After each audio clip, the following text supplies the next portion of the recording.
সেনাপ্রধান, প্রাক্তন 2 সেনাপ্রধান সবার কিন্তু এরকম গোপন জিনিস তার কাছে রেকর্ডিং করা আছে। সেই জন্য কিন্তু সে মহান কনফিডেন্সে আছে, খুব কনফিডেন্ট আছে যে তার কোনো বিচার আচার কিছু হবে না। এগুলা ফাঁস করে দেওয়ার ভয় দেখে সমস্ত বিচার আচার থামিয়ে রেখেছে। আমি অনেককেই জানি, আমার ফেসবুকও আছে, 2-1 অতীতে কথাও হয়েছে। আমার নাম বলার দরকার নাই, প্রমোট করার দরকার নাই। দয়া করে আল্লাহর হস্তে আপনারা একটু রিটায়ারমেন্টে যান। বিএনপির ওই শিক্ষিত যোগ্য একদম মাঠে নেমে সামনের সারিতে যুদ্ধ করা ছেলে মেয়ে এগুলাকে জায়গা দেন।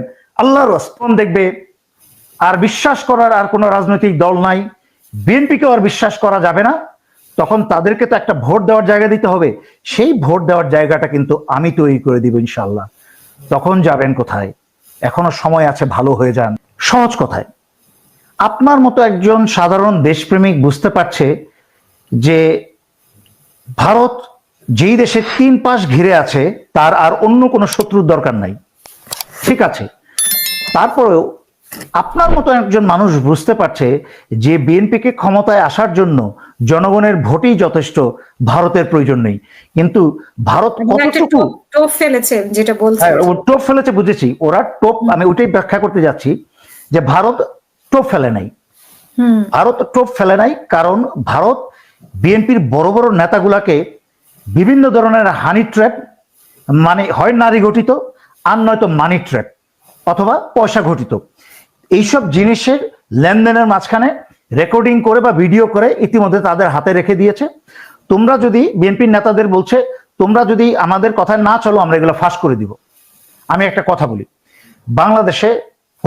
বাংলাদেশের মানুষের অনেক খারাপ গুণের মাঝখানে একটা খারাপ গুণ হচ্ছে খুব সহজে ভুলে যায়। এরা অপরাধীদেরকে খুব সহজে এদের অতীত ভুলে গিয়ে মাফ করে দেয়। তো আমরা উন্মুক্ত ভাবে বলছি, যদি ভারত এমন কোন ট্র্যাপ বিএনপি কোন নেতাকে করে দিয়ে থাকে, ঠিক আছে, নারী ঘটিত অথবা বাড়ি ঘটিত যেই অপরাধী করেছেন হোক না প্রকাশ, জনগণ মাফ করে দিবে। সেই অপরাধ বা সেই অপরাধের বিনিময়ে দেশকে বিক্রি করার চেয়ে তো দেশ তো অনেক বড়, সুতরাং দেশকে তো জলাঞ্জলি দেওয়া যাবে না। তাই বিএনপির উপরের নেতার লেভেল থেকে আরম্ভ করে যত নিচের লেভেলের নেতার কারোর যদি এই ধরনের কোনো গোপন তথ্য ভারতের কাছে থেকে থাকে, এমনকি আমি সামরিক বাহিনীর জন্য বলছি, যেহেতু খুনি জিয়াউল হাসান সে এনটিএমসি থেকে অনেকের কথা, অনেক গোপন কথা, গোপন ভিডিও রেকর্ডিং করতো, হাসিনা থেকে আরম্ভ করে তারেক সিদ্দিকী থেকে আরম্ভ করে সকল সেনাপ্রধানের, সেই বর্তমান সেনাপ্রধান, প্রাক্তন 2 সেনাপ্রধান সবার কিন্তু এরকম গোপন জিনিস তার কাছে রেকর্ডিং করা আছে। সেই জন্য কিন্তু সে মহান কনফিডেন্সে আছে, খুব কনফিডেন্ট আছে যে তার কোনো বিচার আচার কিছু হবে না। এগুলা ফাঁস করে দেওয়ার ভয় দেখে সমস্ত বিচার আচার থামিয়ে রেখেছে। আমি সেই সকল মিলিটারি অফিসারের জন্য বলছি, দোষ ত্রুটি, অপরাধ, চুরি, নারী ঘটিত অর্থ ঘটিত যাই হয়ে থাকুক, দোষ তো মানুষেরই হয়।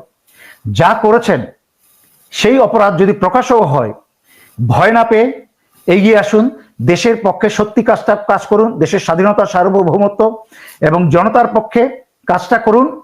যদি ভারত বা জিয়াউল হাসান বা অন্য কেউ যদি আপনাদের এসব কথা ফাঁস করে দেয়, ভয়ের কিছু নাই, ইনশাল্লাহ আমরা জনগণ মাফ করে দিব, যে কমসে কম আপনারা শেষ পর্যন্ত দাঁড়িয়েছেন। দ্বিতীয়জন যে প্রশ্ন করেছেন, এই ডক্টর ইউনূস সরকার কেন বিচার করছেন না, আমি আগেও কয়েকবার ব্যাখ্যা করেছি, আজকের অনুষ্ঠানেও ব্যাখ্যা করেছি। ডক্টর মোহাম্মদ ইউনূসের সেই শক্তি নাই এবং ওনাকে করতে দেওয়া হচ্ছে না। আওয়ামী লীগ ফেরত আসে, উনি বলছে যে শেখ হাসিনা বলছে যে শেখ হাসিনা জীবনে ফেরত আসবে না, don't worry about it. Sheikh Hasina জীবনে ফেরত আসবে না। ওই কি বলে, যার করার ক্ষমতা থাকে সে করে দেখায়, আর যার করার ক্ষমতা নাই সে হ্যান কারেঙ্গা ত্যান কারেঙ্গা এইসব ডায়লগ মেরে যাবে। It's okay. আওয়ামী লীগ এখন কুয়ার ব্যাং হয়ে গেছে, কুয়ার ব্যাঙে থেকে সালাউদ্দিন সাহেব আজকে যে বললো, বিএনপি সালাউদ্দিন, উনি বলছে যে আওয়ামী লীগ নামে আর ফেরত আসতে পারবে না। তাহলে কি উনি অন্য কোন নামের ইঙ্গিত করছেন কিনা? আচ্ছা, with all my respect for Salahuddin, ওনার সাথে আমার প্রথম দেখা হয়েছিল আমি যখন উত্তরবঙ্গের 11 পদাতিক ডিভিশনের এডিসি, জেনারেলের এডিসি, তখন উনি বগুড়ার ডিসির এডিসি। তখন বেগম জিয়া সার্কিট হাউসে ছিলেন। বেগম জিয়া সার্কিট হাউসে তখন আমার জেনারেল বেগম জিয়ার সাথে রুদ্ধদ্বার বৈঠকে কথা বলছিলেন। আমরা বাইরে 2 জন দাঁড়ানো ছিলাম, সালাউদ্দিন আর আমি। উনি আমাকে খুব প্রশংসা করে কথা বলছিলেন, আমাকে অনেকগুলা, যে সমস্ত ক্ষমতা তো আপনাদের হাতে। তো ঘুরে ফিরে তো আল্লাহ ওনাকে ক্ষমতা দিয়েছিলেন, এবং একই সাথে ওনাকে এমন একটা আল্লাহ একটা পরীক্ষা নিয়েছেন। ভারত ওনাকে গুম করে ভারতে নিয়ে গেছেন এবং ওনাকে ফিজিক্যাল এবং মেন্টাল টর্চার করা হয়েছে। উনি অনেক কিছুর খেই হারিয়ে ফেলেছেন। আমি রিসেন্টলি ঘুমের থেকে ছাড়া পাওয়া আরো বেশ কয়েকজনের সাথে কথা বলেছি, আমরা একসাথে চাকরি করেছি, স্পষ্ট একসাথে চলে ফিরে যেই কথাগুলো বলেছি সেই কথাগুলো ভুলে গেছেন, কারণ ওনাদেরকে এমন মেডিসিন এমন টর্চার করা হয় যে ওনারা ভুলে যান। উনি আসলে আমি শুনছি এবং দেখছি অনেক কোথায় বলছেন, ভারতের পক্ষে কথা বলছেন, কখনো এখনই নির্বাচন চাচ্ছেন, এক এক সময় এক এক সময় এক এক কথা বলছেন। ওনার সেই আগের মানসিক এবং শারীরিক অবস্থা নেই। সুন্দরভাবে বাংলাদেশকে ভালোবেসে গুছিয়ে চিন্তা করে কথা বলার মতো অবস্থা ওনার এখন আর নেই। তাই আমি ওনার কোনো কথায় আমি সমালোচনা করতে চাই না, বরঞ্চ যারা তথাকথিত সুস্থ, আসলে তো বেশিরভাগই বিকৃত মনের হয়ে গেছে, তাদের চিন্তা ভাবনা, ওই যে বললাম, একটা সাধারণ জনগণ যদি এই কথা বলতে পারে, স্যার বিএনপির এই কথাটা কাজটা করার দরকার কি, যে ভারত তাকে বসায় দিবে ক্ষমতায়। দেখেন, একটা বড় রাজনৈতিক নেতা হয়ে আল্লাহ তো দয়া করে জীবনে অনেক কিছু দেখিয়েছেন দেশে বিদেশে, তাও ছোট লেভেল থেকে না, আল্লাহ অনেক উপরের লেভেল থেকে দেখিয়েছেন। সেনাবাহিনীর অনেক সিনিয়র জেনারেলদের সাথে চলে চলে, আজকালকার ভাঙ্গাচোরা জেনারেল না, সেই পাকিস্তান কমিশন, ফ্রিডম ফাইটার, সেই 65 ওয়ারে যারা পদক পাওয়া সেই সব জেনারেলদের সাথে চাকরি করেছি। সুতরাং তাদের কাছ থেকে অনেক কিছু শিখেছি, অনেক কিছু বুঝি, জানি, দেখি। তো এইসব রাজনীতিবিদরা আর তাদের মনটা পচে গেছে, এই জায়গায় রুটটা পচে গেছে। যখন একটা মানুষের অন্তরটা পচে যায় তখন সারা শরীরের বাকি আর কোনো জিনিস কাজে লাগানোর মতো থাকে না। সেই জন্য আমি এই বৃদ্ধ বয়স্ক নেতাদের অনুরোধ করছি, দয়া করে আপনাদের দলেরই বিএনপির অনেক ভালো ছেলেপেলেকে আমি জানি যারা যোগ্য। আমি একজনের প্রমোট করতে চাই না নাম বলে, আমি অনেককেই জানি, আমার ফেসবুকও আছে দুই একজন, অতীতে কথাও হয়েছে, আমার নাম বলার দরকার নাই, প্রমোট করার দরকার নাই। দয়া করে আল্লাহর হস্তে আপনারা একটু রিটায়ারমেন্টে যান, বিএনপির ওই শিক্ষিত যোগ্য একদম মাঠে নেমে সামনের সারিতে যুদ্ধ করা ছেলে মেয়েগুলোকে জায়গা দেন আল্লাহর হস্তে। আমরা জানি জিয়া রহমানের আপনারা স্মরণ করেন না, দরকার নাই। জিয়া রহমানের আদর্শ বহু আগে চলে গেছে, শেষ। এই জন্যই তো বেগম জিয়ার বাসার সামনে বালু ট্রাক দিয়ে রাখতে পারে এত বড় মাইকালাল। আপনাদের কোনো হ্যাডম নাই, আপনাদের কিচ্ছু নাই। ওই যে যেই ছেলে পেলেগুলা রাস্তায় নেমে মার খেয়েছে, জেল কেটেছে, পুলিশের বাড়ি খেয়ে অত্যাচার সহ্য করে, আপনাদের মতো নাটক করে 7 দিনের জন্য জেলে গিয়ে জামাই আদর পেয়ে আবার বাইরে চলে আসে নাই হাসিনার সাথে আন্ডারস্ট্যান্ডিং এর মাধ্যমে। তারা ধান খেতে ঘুমিয়েছে, তাদের পরিবার ছিন্ন বিচ্ছিন্ন হয়ে গেছে। সেই ছেলে মেয়েদের গুলাকে গ্রাসরুট লেভেল থেকে এনে উপরের লেভেলে একটু নেতৃত্বের জায়গা দেন, দেখবেন বিএনপিটা আবার শক্তিশালী হয়ে উঠবে। আর আল্লাহর রাস্তায় জনগণের মনের কথা বোঝার চেষ্টা করেন। জনগণ কি চায়? জনগণ কি চায়? যে জনগণ আওয়ামী লীগ কাজ চায় না, ছাত্রলীগ তো দূরের কথা, আওয়ামী লীগ কি চায় না, তাদের মনের ভাবটা বোঝার চেষ্টা করেন। জনগণ সংস্কার চায়। যদি জনগণের মনের ভাব না বুঝেন, আপনারা বোকার মতো কিভাবে আশা করেন এই জনগণ আপনাদেরকে ভোট দিবে? মূর্খ ছাড়া এরকম কথা আর কেউ চিন্তা করতে পারে না।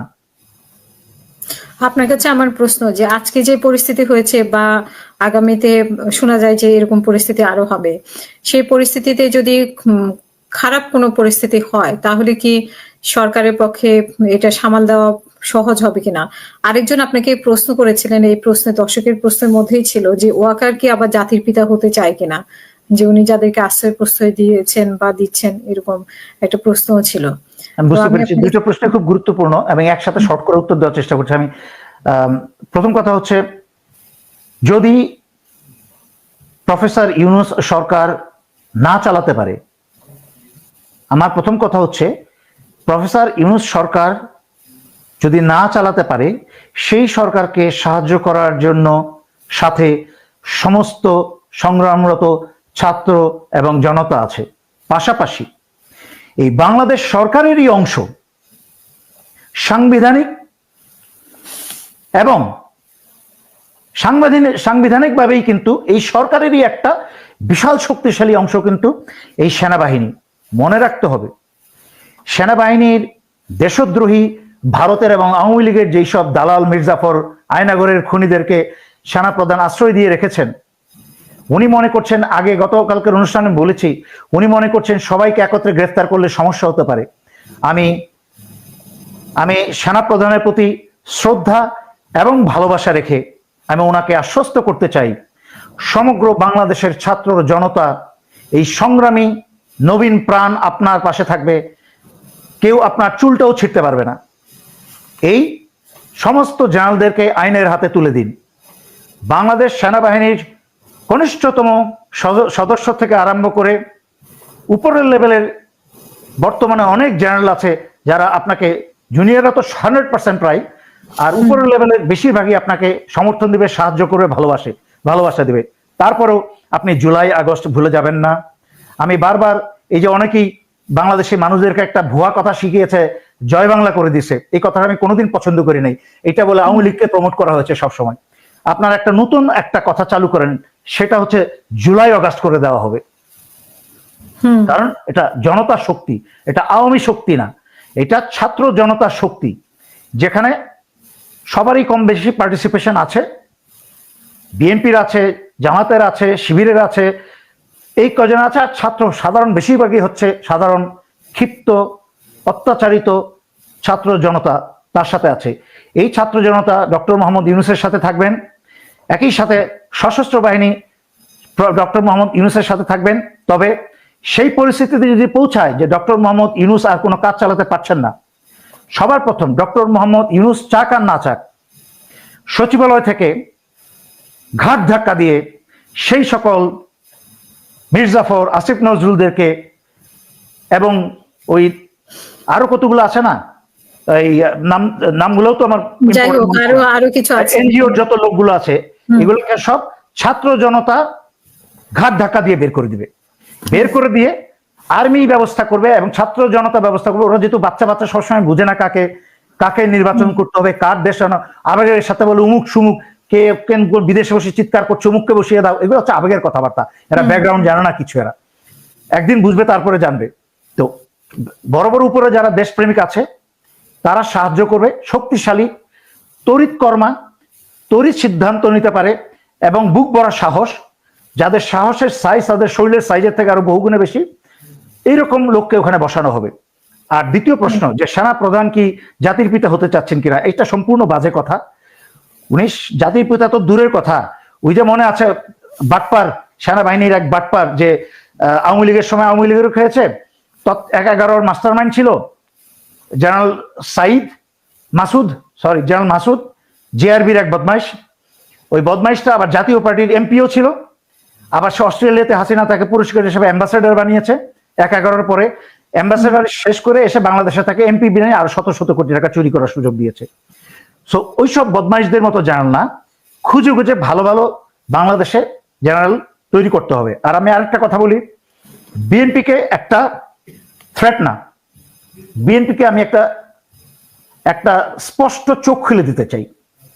সেটা হতে, আপনারা যদি এখনো আওয়ামী লীগ প্রেম এবং ভারত প্রেম না ছেড়ে দেশের এবং দেশের জনগণের পক্ষে স্পষ্ট কথা না বলেন, আমি আপনাদেরকে বলে দিচ্ছি একটা কথা, বাংলাদেশে অন্য দ্বিতীয় যেই রাজনৈতিক দল হবে, সেই নতুন ছাত্রদের দল হোক অথবা যেই হোক, তার পিছনে ইনশাল্লাহ আমি বাংলাদেশের শক্তিশালী 300 আসনে 300 প্রতি উপজেলায়, প্রতি নির্বাচনী এলাকায় একজন পরিচিত মুখ এবং বেশিরভাগই সশস্ত্র বাহিনীর সৎ, পরিচিত, মেধাবী, শক্তিশালী সদস্য অথবা অফিসার আমি সেখানে দেব। যখন জনগণ দেখবে আর বিশ্বাস করার আর কোনো রাজনৈতিক দল নাই, বিএনপিকেও আর বিশ্বাস করা যাবে না, তখন তাদেরকে তো একটা ভোট দেওয়ার জায়গা দিতে হবে। সেই ভোট দেওয়ার জায়গাটা কিন্তু আমি তৈরি করে দিব ইনশাল্লাহ। তখন যাবেন কোথায়? এখনো সময় আছে, ভালো হয়ে যান, ভারতের এবং আওয়ামী লীগের দালালি ছাড়েন। অসংখ্য ধন্যবাদ আপনাকে আমাদের সাথে যুক্ত হওয়ার জন্য। এবং প্রিয় দর্শক, আপনারাও যে মানে আমি শেষ করব, আপনারা আর কিছু বলার আছে কিনা মেজর দেলোয়ার হোসেন? হ্যাঁ, যেটা বলতে গিয়ে হারিয়ে গিয়েছিলাম, ওই জেনারেল মাসুদের উদ্দেশ্য ছিল প্রেসিডেন্ট হওয়া। জেনারেল মাসুদ প্রেসিডেন্ট হতে চেয়েছিল, কিন্তু বর্তমান সশস্ত্র বাহিনীর কারোর শখ নাই প্রেসিডেন্ট হওয়ার, দেশের ক্ষমতা নেওয়ার। আমি বলছি পারে না যে তা না, বহুত ভালো পারে। এই বর্তমান উপদেষ্টা সরকার শুধুমাত্র ডক্টর মোহাম্মদ ইউনূসের যে স্থানটা আছে, এই স্থানটা, ওনার স্থানটা আর্মির কেউ চালাতে পারবে না। কি কারণে পারবে না? সেই আন্তর্জাতিক সম্পর্ক নাই, সেই সেই কি বলে এটাকে প্রজ্ঞা নাই, প্রধান উপদেষ্টার জায়গা নিতে পারবে না। কিন্তু বাকি সমস্ত উপদেষ্টাকে এইরকম করে টেবিল থেকে হাত থেকে মুছে ফেলে দিয়ে বাংলাদেশ সশস্ত্র বাহিনীর অবসরপ্রাপ্ত এমন অনেক major general, brigadier general, colonel, এমন মেজর পর্যন্ত চিনি। আমি উপদেষ্টা হিসাবে এক গাদা ব্রিগেডিয়ার জেনারেল, মেজর জেনারেল অথবা কর্নেল পর্যন্ত বসিয়ে দেব ইনশাল্লাহ। এবং বাংলাদেশের প্রতিটা সেক্টরে, বাংলাদেশের প্রতিটা উপজেলায় আমি একটা করে মেজর বসিয়ে দিব ইনশাল্লাহ। প্রতিটা উপজেলা পদে যদি একটা করে মেজর বসিয়ে দেওয়া হয়, বাংলাদেশের চিত্র চেঞ্জ হয়ে যাবে ইনশাল্লাহ। বাংলাদেশ হয়ে যাবে সোনার বাংলাদেশ। কোনো ময়কালাল নাই বাংলাদেশের স্বাধীনতা, সার্বভৌমত্ব এবং জনগণকে নিয়ে ফাইজলামি করে। আর